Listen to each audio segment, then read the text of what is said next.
Cancel na ang SONA. Naku, yan ang pag-uusapan natin ngayon habang tayo po ay nagkakape dito sa isang napakagandang coffee shop.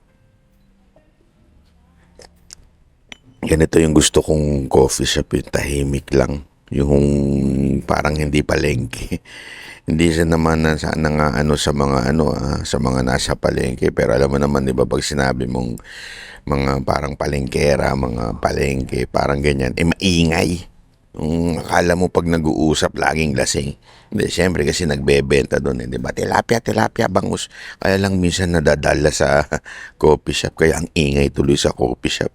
Dito, kung naririnig nyo lang, napakaganda. May music pa, pero ano na siya, na no noise cancellation na siya, kaya hindi nyo na nadidinig. Pero ang music dito, lounge music, tapos kape-kape ka lang, di ba? Sarap nun. Kesa yung mga coffee shop, hindi mo alam kung coffee shop ba o palengke. Anyway, cancel na ang SONA. Yan dapat ang ginagawa ngayon ni Bangag, di ba? Dapat kinakancel niya na yung SONA niya. Una, bakit?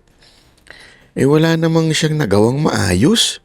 Wala naman siyang ibabalita. Ang SONA is State of the Nation address. Ano ibabalita niya?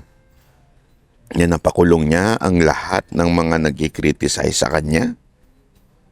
Shit.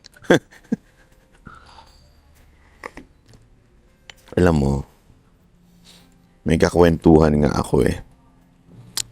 Sabi ko nga, pinapaliwanag ko, ito lang ang gobyernong nagpakulong ng lahat ng kanyang kritiko.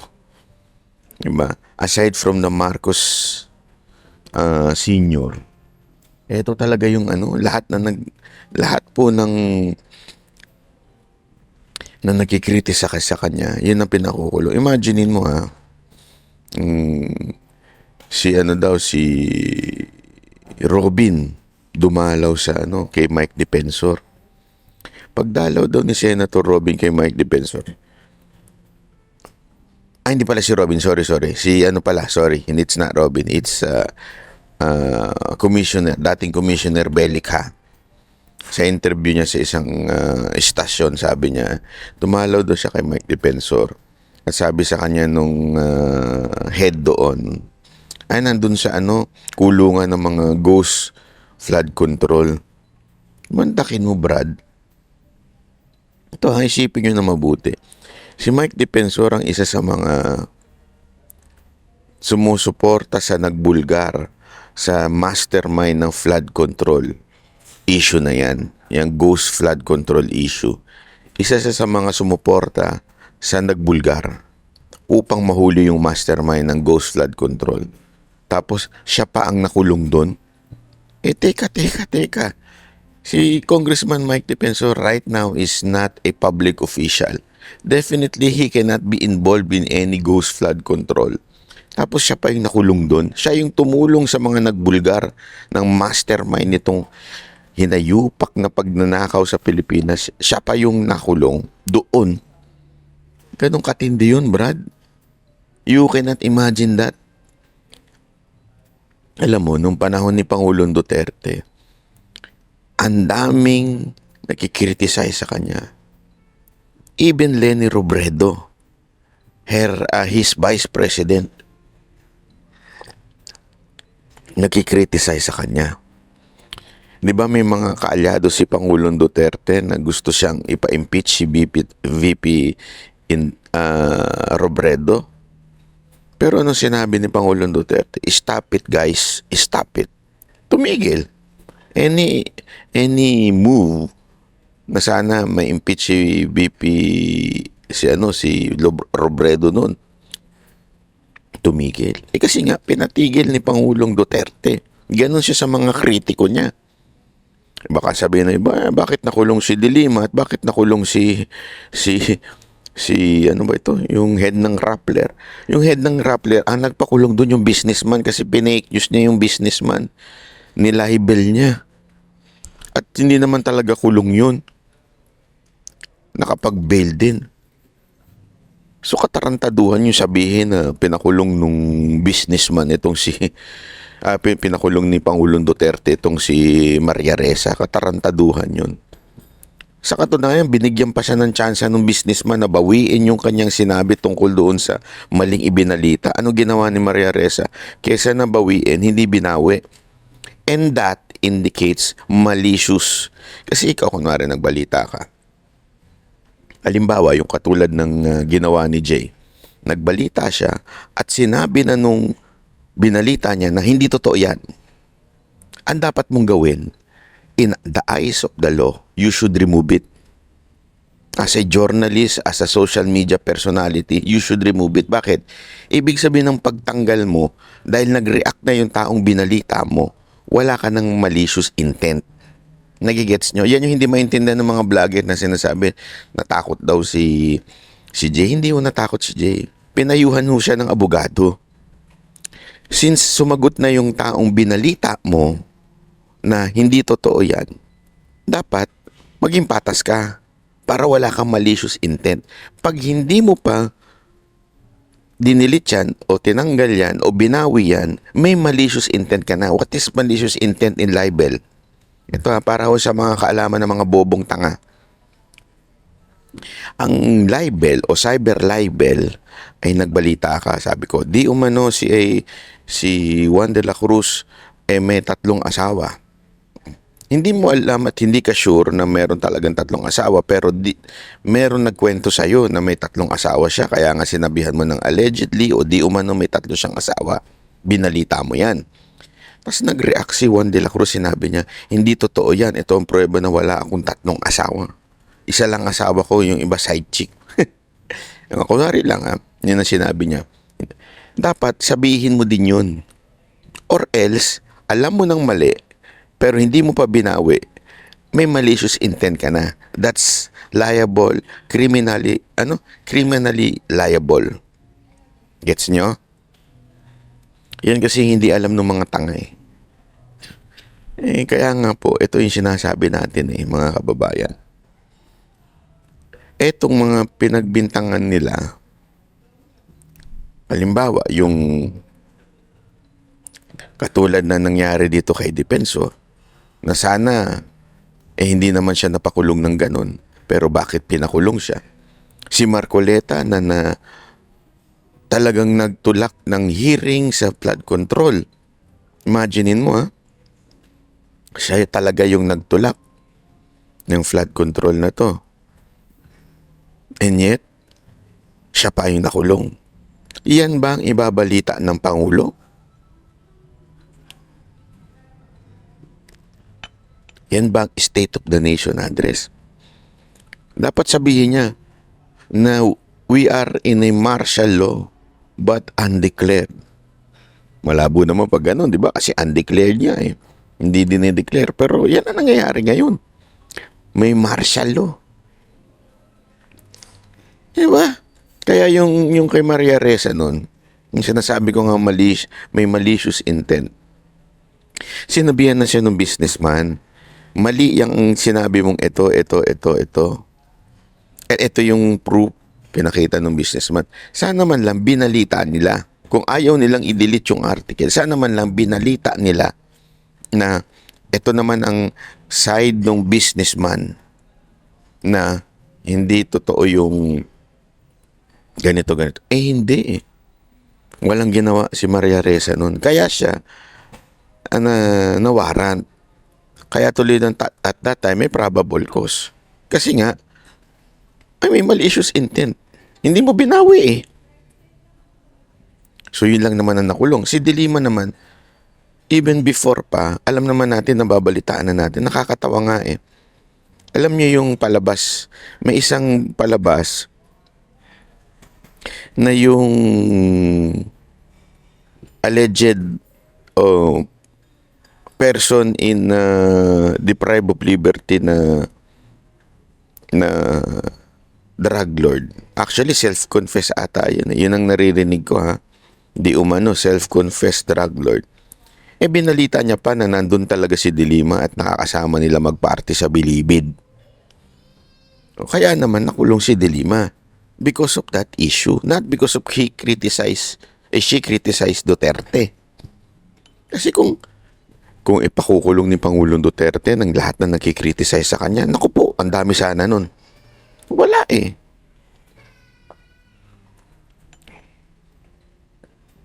Ngayon, pag nag-criticize ka, gagawan ka ng issue. Di ba? Halimbawa na nga lang yan kay Cayetano. Kay Cayetano ngayon, di ba? Mantakin mo 2019. And Ombudsman, Congress clears yung issue niya noong panahon ng 2019. At hindi siya ang na-issue doon ha. Si dating BCDA president na si Dizon ang na-issue doon.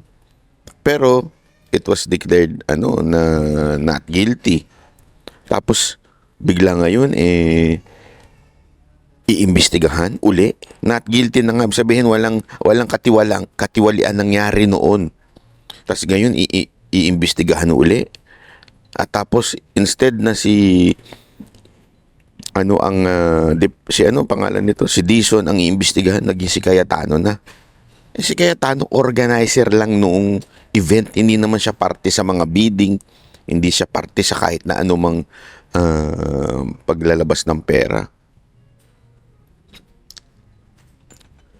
So isa talagang malaking katarantaduhan po yung ginagawa ng gobyerno. Kaya dapat talaga cancel na lang yan, yung SONA na yan. Yan ang pangarap ng bawat Pilipino. Cancel na yung SONA. Walang kwenta yan. Pero alam mo, may balita na mamaya daw, may matinding rally rin, sasabayan daw. Pero sa totoo lang, hindi naman po sasabayan ng INC. Taon-taon, tuwing anniversary nila, nagdidiwang sila. Ano yan? Naalala ko pa nga nung bata kami.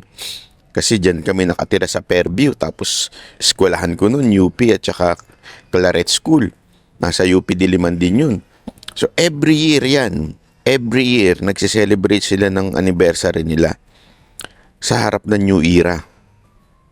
So, talagang hindi ka makakadan. There was a time na stuck na kami dyan isang beses. I think, 6 hours kasi basta hanggang matapos yung rally. Naglalakad na nga yung mga tao.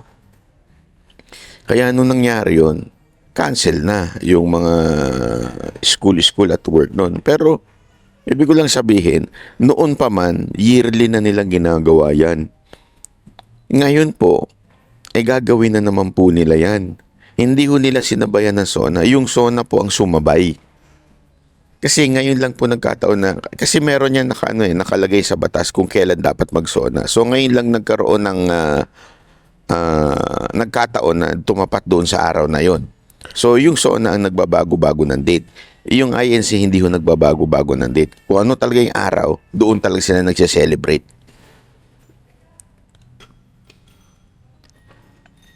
Pero, ito kayang rally ng INC ay pagde-declare din ng suporta dito kay Marcoleta. Kasi maraming nagulat kung pinabayaan ba ng INC na makulong si Marcoleta. Pero sabi naman ng iba, hinahayaan lang yung proseso. Grabe, nakadalawa na akong double espresso. Ito yung isa. Ito yung pangalawa. High blood na ako nito. Gising na diwa ako nito, Brad. So isa pang pangyayari po yung pumunta po si VP Sara Duterte sa London. Grabe yung tao, no? London pa lang yan. Pero wish ko lang sana, hindi kayo nag-aaway-aaway dyan. Kasi may nag-aaway na grupo dyan. 2 grupo dyan. Nag-aaway. Sana hindi na kayo nag-aaway-aaway dyan. Anyway, nandun, grabe, ang daming tao. Alam mo, sa totoo lang, finish na. Finish na sa tingin ko. Wala na.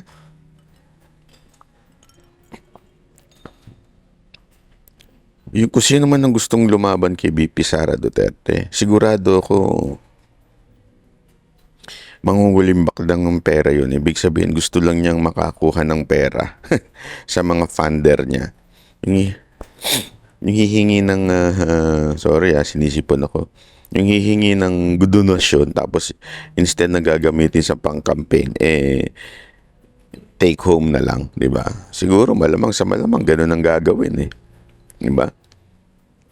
Ewan ko na lang ha. Ewan ko pero wala na hong ano eh. Kahit saan mong tingnan anggulo. Kita nyo naman yung survey. I-total mo ang lahat ng kalaban niya. Hindi pa rin sa kanya lalaban. Meron pa yan ha. May survey pa yan ako saan eh.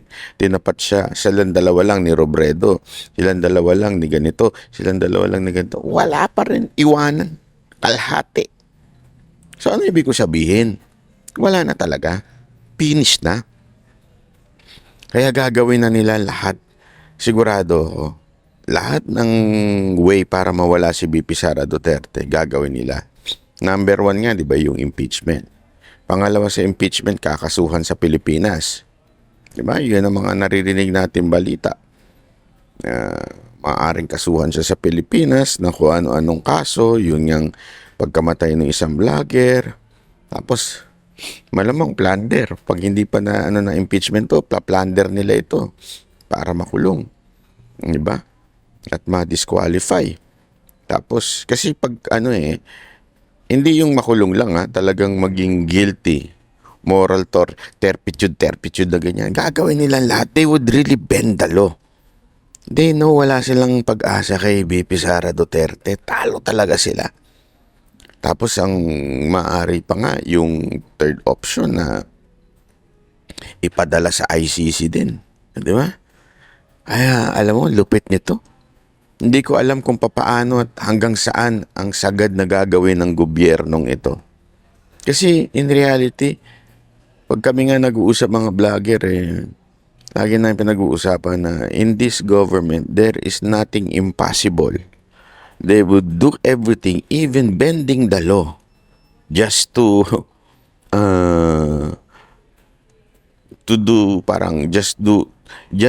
do their wicked plan. They would do everything para matanggal po si Vice President sa presidential race. Ang hindi nila alam, kahit matanggal po nila si Vice President sa presidential run at iba ang tumakbo, for sure po na mananalo pa rin po yung kung sino man ang kakalaban dito kay Marcos. Ang hindi kasi nila maintindihan, aside from marami ang taga-suporta si Vice President Sara Duterte. Kaya ano yan? Lasbok? Kung masarap yan Aside from maraming supporter si VP Sara Duterte, maraming galit kay Marcos. So kung sino man ang kumalaban kay Marcos, sa tingin ko mananalo. Kahit mawala to si Vice President. Kung sino man pumalit sa kanya. Si Bongo, si Robin, si Cayetano, o lalong-lalo na kung si Baste papalit sa kanya. Kung sakaling hindi tumakbo si Sara Duterte, baka si Basti pa maging presidente. Sigurado ako. Dahil nga, una, galit kay Marcos. At saka yung isipin mo, imagine nyo nila yung scenario lahat ng galit at gusto si Pangulong Inday Sara Duterte. Tapos tanggalin nila sa presidential race. Tapos yung pagkatanggal ay pilit na pagkatanggal. Alam mo yun, yung halatang pinilit lang nila matanggal si Vice President Sara Duterte. For sure ako na kung sino man ang ipalit sa kanya, baka dodoble pa. Baka dodoble pa ang boto nun.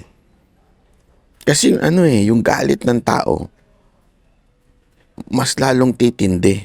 Akala kasi nila yung galit ng tao kay Marcos mawawala pag nawala yung si VP Sara Duterte. Doon sila nagkamali. Talo pang magwawala ang tao. Kasi eto yung pagpapabaya ni Marcos sa mga electric company, pagpapabayaan niya sa patuloy na importation ay mas lalong tumitindi galit ng mga mamamayang Pilipino. Di ba halimbawa ko na nga lang yung mga magsasaka, yung mga mangingisda, yung mga hog racer na paulit-ulit kong binabanggit yan, na nalugi na dahil dito sa katarantaduhan ni Marcos, dahil dun sa EO niya. Nagalit na ang mga hog racers sa kanya. Sobra, as in, alam mo yun, hindi sila maka-Duterte. Yung sabihin, yes, they like Duterte.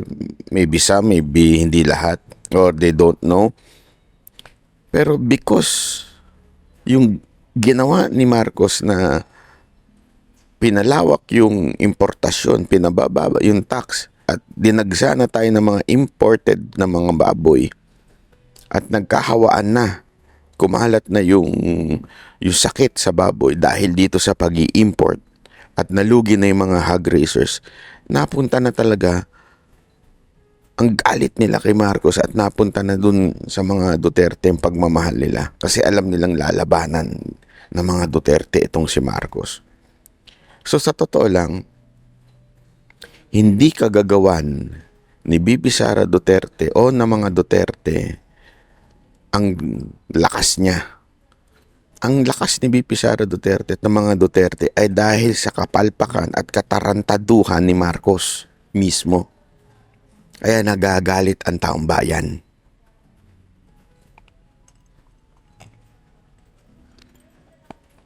Kaya dapat talaga cancel na ang SONA. Dapat cancel na SONA. Walang kwenta. Sabi nga nung iba, di ba, state of no achievement ang SONA. As in, ano na, walang achievement. Ano achievement niya? Pakulong lahat ng mga ano.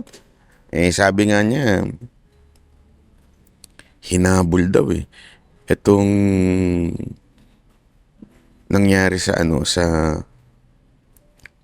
pagsampa ng kaso kay Romualdez Zaldico at ibang congressman. Pilit, hinabol lang para daw do sa SONA.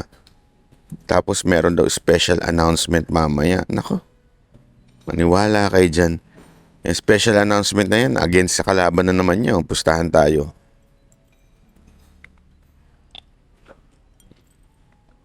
Alam mo yan na mahirap talaga pagka ang presidente lutang at saka lulong. Sabi ni Amy Marcos, pag ang lulong talaga ang presidente, yung mainit ang ulo, magdidesisyon ng kung ano-ano para lang, alam mo yun, para lang masatisfy niya yung anger niya. Kasi galit po ito eh. Hindi niya matanggap na negative siya. Galit ito sa mga Pilipino eh. Kaya yung ginagawa niya hindi para sa Pilipino. Galit siya sa mga Pilipino dahil kahit anong paninira ng administrasyon niya, ng asawa niya, dito kay BP Sara Duterte, itong mga Pilipino, mas lalo pang nagtiwala kay BP Sara Duterte at sa kanya, lalong nawala ng tiwala. Kaya galit talaga ito. Galit ito sa mga Pilipino. No wonder ganyan ang nangyayari. No wonder kung ano-anong ginagawa niya. Kabalastugan para sa atin. Alam mo, hindi ko alam pero dapat na siguro tayo magising mga Pilipino. Dapat na tayo magising kasi walang mangyayari talaga sa bayan natin hanggang tayo yung naghihirap pero chillax pa rin. Marami sa atin kasi ganun naghihirap, hirap na, tapos basta ang looking forward nila, mag-inuman na lang ng weekend, chillax na lang sila. Alam mo, pag dumating yung panahon na kailangan mo ng emergency money, wala ka, tapos susubukan mong kumuha ng tulong o humingi ng tulong sa gobyerno, doon mo na marirealize talaga na minawalang yata ng gobyerno. Isipin mo ililipat ang pondo ng PhilHealth sa pang-ayuda sa ngalan ng para sila iboto ng mga mamamayang Pilipino. Kaya nga unang pumalag dito yung mga private hospital putang ina sabi, ang dami niyong utang sa amin tapos tatanggalin niyo yung budget niyo, ililipat niyo lang sa ayuda. Magbayad mo lang kayo ng utang. Kaya nga mismong Supreme Court na nagagalit sa kanila Ganun tayo winalang yang mga Pilipino. Yan ang State of the Nation address. Winalang niya ka ng gobyerno mo, ikaw tunganga ka lang. Hindi ka nagagalit kasi wala kang pakialam sa politika o sawa ka na sa politika. That's wrong, motherfuck. Ay, di ka na. Sorry naman. Ate, pengin naman ako menu. Menu? May rice ba kayo? Sige, menu. Gugutom na ako. Hayop yan. Kasi anong petsa na? Habang ginagawa ko to, hapon na. Hindi pa tayo naglalans. Ano marirecommend mo? Don Buri. Ano ba yun? Hello. Don Buri. Ano madalas orderin dito?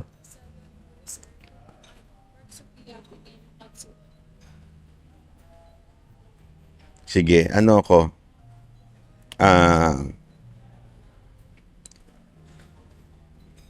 Katsudon, ito yung parang crispy, di ba? Ayun, yun na lang, katsudon. Katsudon ba yung pusa? Katsudon! Hayop yan. Ayun na nga. So, ayan nga mga babayan, mag-ano na tayo? Magalit na tayo. Hindi upang magrebelde, ha? Ipakita natin ito sa sa 2028 na election. Uy, by the way pala. Nagpa-survey ako. Pag-usapan natin to. Kung sinong gustong vice president. Alam mo, nilagay ko doon si Cayetano, si Bongo, si Robin Padilla, si Marcoleta. At ang karamihan ng gusto, si Marcoleta. I understand kasi marami rin nga namang tayong taga-sunod na nasa, taga-subaybay o taga-subscribe o subscriber na nasa INC. Kaya malamang, kaya Marcoleta ang piniling vice president. Pero ako explain ko lang na maigi. Ano ba ang definition ng vice president sa Senate o yung lawmaker? Ako ito. Function-wise, mas effective ang Senate President. Okay. Ang Vice President talaga wala naman trabaho. Honestly, walang trabaho ang Vice President kung hindi palitan ng presidente kung sakaling mamatay, which is very unusual. Ibig sabihin, hindi nangyayari. So para sa akin, kung pipiliin doon sa apat, mas papabor pa ako sa Vice President kay Robin Padilla or si Senator Bongo. Kung titingnan mo nga, mas bagay pa nga minsan kay Senator Bongo kasi ang trabaho ni Senator Bongo tumulong. And you need a Vice President na very, very loyal. Ibig sabihin, hindi bagong kilala, hindi bagong kaalyado, kung hindi yung talagang matagal na kaalyado ng mga Duterte. So it's either Robin or Bongo. Yan ang akin. Kasi bakit? Mas gusto ko si Marcoleta at si Cayetano na Senate President. Either of them. Kasi sa totoo lang, diyan nagkakaroon ng parang lockdown. Parang diyan nagkakaroon ng yung bottleneck sa batas, sa pagpapa-implement ng mga batas kasi sila gumagawa ng mga batas na i-implement. So importante, magaling ang Senate President. Bagay dyan si Marcoleta at saka si Cayetano. I mean, abogado kasi sila eh. We need lawyers in the Senate. Kasi talagang binaboy na nila ang batas eh. Mas magandang kaalyado si Cayetano o si Marcoleta sa Senado. Hindi dahil sa ayoko maging vice president sila ha. Linawin ko. They're good as a vice president. Pero mas may gamit sila as a Senate president. Kasi si Marcoleta at saka si Cayetano, so kung sakasakali maging vice, tutunga nga lang yan doon as vice president. I mean, ibig ko sabihin, sayang naman yung galing nila. Hindi ko sinasabing si Bongo at si Padilla ay tutunga nga lang as vice president ha. Hindi. Mas kailangan mo kasi ng ng abogado sa Senate, sa Senado. Yung talagang papalag. Although, pumapalag naman po si Robin sa Senate. Matindi rin ang kanyang mga argumento. Kaya nga siguro, pwedeng sa Senado yung tatlo, si Robin, si Cayetano, o si Marcoleta sa Senado, tapos si Bongo as Vice President. Kaya lang, there is a possibility na alam naman natin hindi pinag-uusapan, pero alam naman natin na hindi ganun kadikit si VP Sara Duterte at si Bongo. Although si Bongo loyal sa presidente Duterte, si Rodrigo Roa Duterte, pero hindi siya ganun kadikit kay VP Sara Duterte. 'Di ba? May kwento-kwentuhan pa nga na they're not in good terms. I do not know if that is true. But as far as I know, nag-uusap naman sila. Pero from what I heard, they're not in good terms daw. Hindi sila magkaaway, pero hindi sila yung talagang magkakwentuhan. So, ang posible pa nga talaga, si Robin. Okay? Si Cayetano naman, alam natin na nagkaroon ng problema before with VP Sara Duterte. Nagkaroon niya ng problema noong 2000 during the time kasi ang pinanigan ni VP Sara Duterte sa mga kaalaman niyo ay si Velasco nung panahon ng speakership. So, hindi talaga sila good term din ni Cayetano. Nakukakwentuhan. Magkabati, pero hindi sila magkakwentuhan, hindi sila magkaibigan. So, ang mas ano pa talaga is si Robin pagdating sa vice president. Tapos, yung iba, pwedeng maging...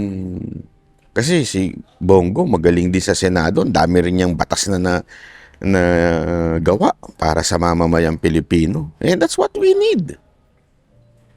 Batas para sa kapakinabangan ng mga Pilipino. Marcoleta can be a good vice president also, but for me, sayang siya sa akin ha. Sa totoo lang, mas gusto ko siyang Blue Ribbon Committee head. Totoo lang ha. Or Senate President. Diba? Or DOJ Secretary, sakasakali. Yun ang mga magagandang posisyon ni Marcoleta.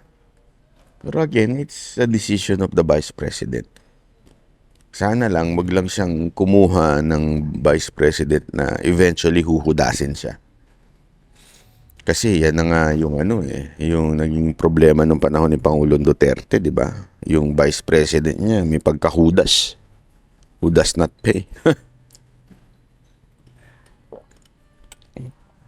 So sana, itong kukunin niya, working vice president na sabi nga niya, di ba, uusig doon at hahabol doon sa mga merong katiwalian. Actually, doon sa part na yun, kasi parang, di ba, dapat DOJ gumawa niyan? Or Solgen. Solgen kasi yan ang mga trabaho niyan. Pero pwede naman kasing as a vice president, ikaw ang sekretary ng DOJ, ikaw ang sekretary ng Solgen, ina-appoint siya ng presidente. So, pwede rin talaga si Marcoleta or si Cayetano. But, whoever, sana kung si Marcoleta ang pipiliin vice president or si Cayetano ang pipiliin vice president, sana maiwan either of them sa Senate as Senate president. Yun lang sa akin. Kunwari, si Cayetano ang piniling vice. Sana si Marcoleta ang gawing Senate President.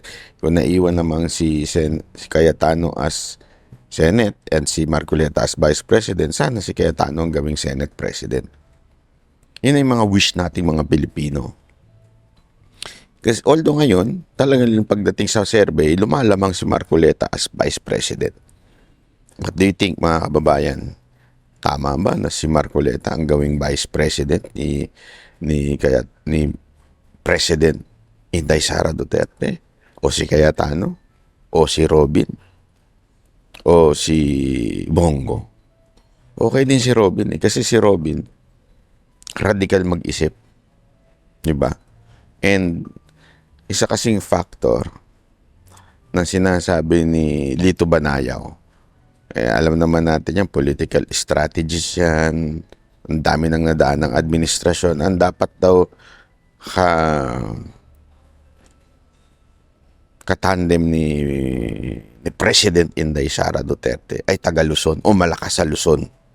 Sino ba ang malakas sa Luzon pagdating sa apat na yon? So, ibig sabihin, dapat taga Luzon. So, medyo dun sa part na yun, labas si Bongo. Although malakas si Bongo, pero labas siya doon kasi taga Mindanao. So, dalawang Mindanawan, baka hindi. Baka hindi siya mute. So, it's either si Cayetano, Marcoleta, o si Robin. Si Robin, alam natin, sikat siya nationwide. Kasi si Robin, matik eh. Meron siyang mga taga Mindanao. Pero, sikat na sikat sa Luzon yan. So, mukhang malakas din. Kasi sino ba mga kalaban niyang vice? Wala. Mahina yung nasa kalaban. Kasi, presidente na nga lang nila, mahina. Paano pa kaya yung vice? Imaginein mo. Mas eto nakikita ko pag naglilibot. Ewan ko, para mas malakas ang karisma ni Robin dun sa iba dun sa apat. Ang tingin, sa totoo lang hindi ko naman sinasabing sila ang si Robin lang ang bet ko. Hindi. Pero tila siya ang sumishoot dun sa Vice President criteria. Kasi isipin mo, Senate President si Marcoleta. Yung batas talaga mapapatupad. Tapos hindi magko-compromise. Kasi ditong nangyari yung pagkakulong ni Marcoleta ngayon. This is good sa totoo lang. It's a sign na etong si Marcoleta ay hindi magpapapressure at hahayaan niya makulong kesa sa bumaligtad. Miss, may no water.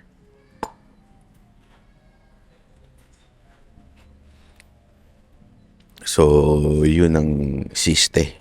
Diba? Yun ang sa tingin ko ang shoot talaga. Thank you. Anong tingin nyo, mga kababayan? At i-comment nyo dyan, ano yung na-expect nyo dito sa SONA? Sinong gusto nyo maging Vice President ni VP Sara Duterte? Anong inyong opinion? Uy, binabasa ko po pala lahat ng message nyo baka akala nyo. Kaya lang hindi ko lang, gusto ko sana kayong komentan. At kaya lang, mamaya pag nag-comment ako sa isa, may magtampo kasi iba naman di nagko-comment, di ba? Ay, hindi ko nako-commentan. So, hindi ko na lang nako-commentan. Sa mga nagtatanong anong camera ang gamit ko, Insta360 Luna. Itong gamit ko ngayon. At itong mic na Insta360 rin na mic. Ito ang ginagamit nating vlogging camera ngayon. Although, pagka mga talking heads, yung ganito, ito ginagamit ko. Maganda kasi yung form factor nito at maganda rin yung quality talaga. Pero pagdating naman po sa vlogging, pagka discreet lang, ang gamit ko Insta360. Yung sa China, ginamit ko doon ito. Insta360 Go Ultra. Kasi discreet to Pwede mong, nag-ano ka lang, pwede mong tanggalin ito. Maliit lang. So, lagay mo siya dyan. Tapos, pag gusto mo lang magsalita, ganyan ka lang. Inom mo, gano'n. Diba? Kasi itong isang Luna, medyo malaki. So, hindi pa pwede pagka gusto, kung mahiyain ka, discreet. Hindi pa pwede. Kung medyo kapalmoks, kaya ako minsan nahihiya ako. Nahihiya ba ako na maglabas ng camera ba? Kahit totoo naman akong vlogger. Nahihiya pa rin ako. Tagal ko na nag-video-video pero nahihiya pa rin ako. Mahihain kasi ako sa personal. Pagpasensyaan nyo na, baka sabihin ng iba pag nakakakita sa akin, hindi ako namamansin o hindi ako nag-i-smile kasi mahihain po talaga ako. Honestly, mahihain po ako. Makapal lang ang mukha ako sa camera.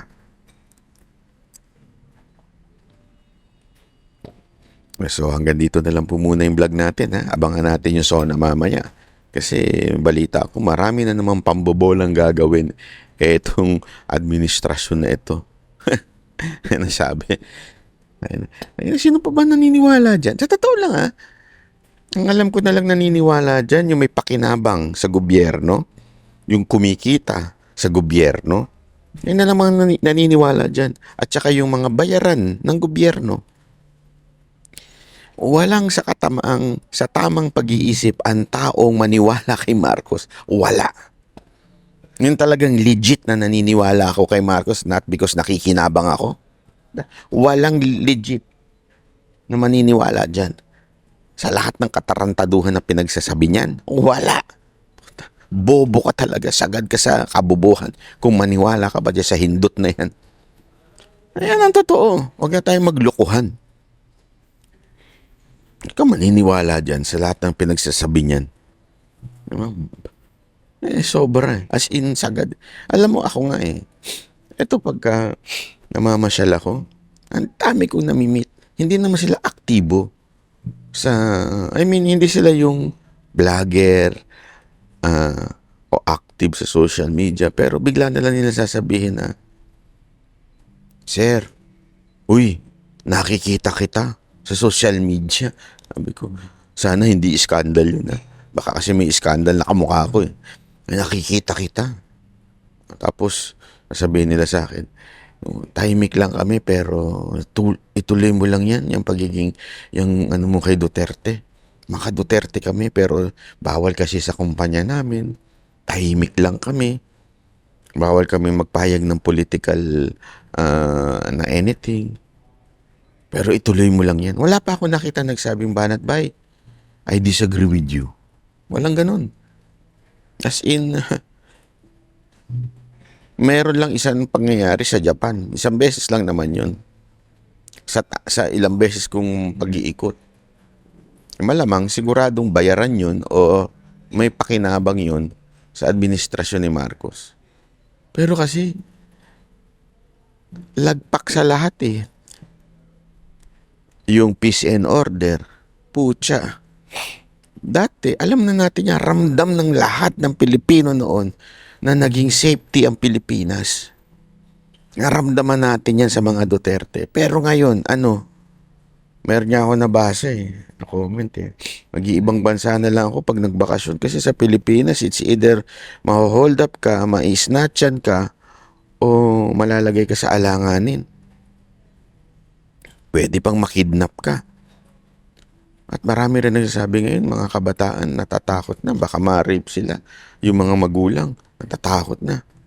Baka ma-rape yung kanilang mga anak. Totoo naman Siguro kung ako may anak, malamang talagang gagawin ko lahat para maproteksyonan. Ito na Sarap niya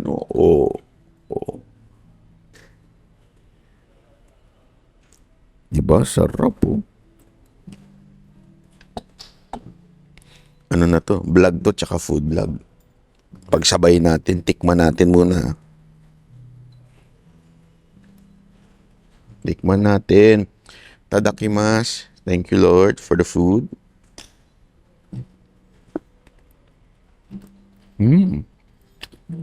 Mushroom. Sarap din yung kanin. Natin yung pork.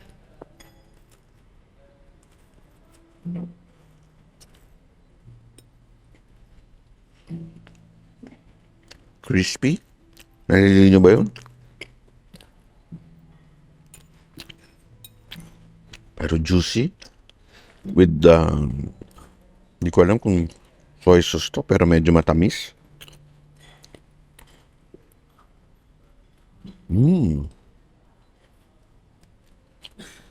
Harap ha. Garnish ng onion and ba to?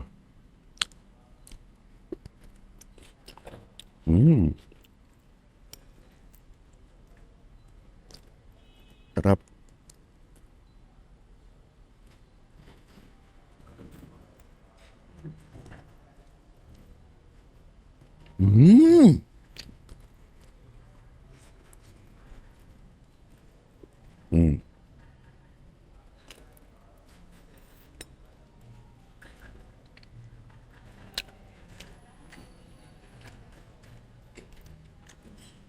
Sarap.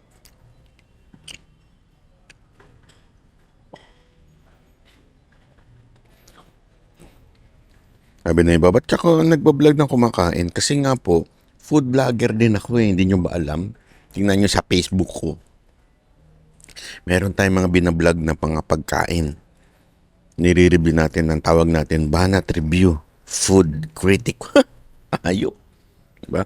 So ngayon, binablog natin tong katsu doon. Dito sa isang cafe. Hindi ko muna pwedeng sabihin. At wag yun nang banggitin kung alam ninyo. Mabanggitin ko na lang to pag wala na ako dito. Pero masarap ha.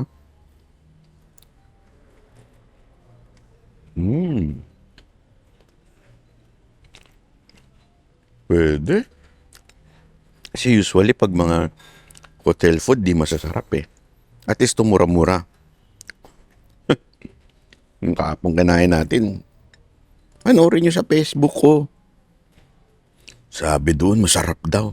Something, minsan talagang Google review, parang peke rin, no? Sabi doon, masarap. 4,700 na lobster. Ang gagayaan. Malaki nga, pero not worth it. Sorry ha, pero not worth it. At least to 550 lang. Pero mahal pa rin. Pero okay na. Masarap naman.